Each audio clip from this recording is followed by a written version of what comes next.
Coach Cole here. So one of the things we want to do is we want to find a second serve. So how do we practice? How do we train for a second serve? So basically you want to get some court time, whether it be inside or outside.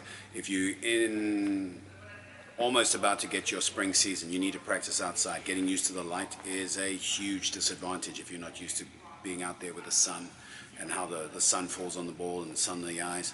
And also practice with the cap. If you're going to be serving with the cap outside, practice with the cap inside. You have to get to know what it feels like and how high you got to dip your head.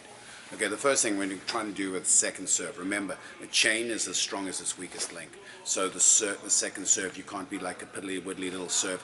You got to actually have a serve with meaning. You got to keep it deep in the court, and you got to make sure that they're not crushing it straight off the get-go. So what we're trying to do is I try and get the balls. I have a card of balls, and what's trying to happen is we're trying to get, like, I'm first going to go for 2 serves in a row in, and I'm trying to go for my second serve typically. So here I am. I'm just going to serve.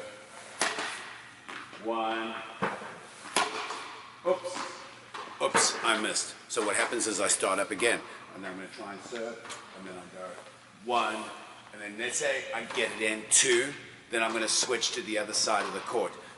And then when I go to the other side of the court, then I'm going to try and do it again. I'm going to try and do 1, 2, and once I've done 2 in a row on that side, now I'll come back to the original side, and I'm going to go 3, 1, 2, 3.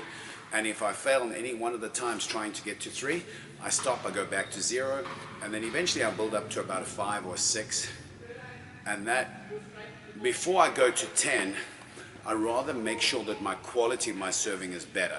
So I put a little bit more on the serve, I maybe put a bit more slice on the ball, or try a kick serve, try a few more alternatives. But that's how I practice and get a second serve, whether it be inside or outside. First starting with 2 in a row before I switch sides. I would not serve longer than 20 minutes, because that's how you really hurt yourself. I hope this has been helpful. See you in the other videos.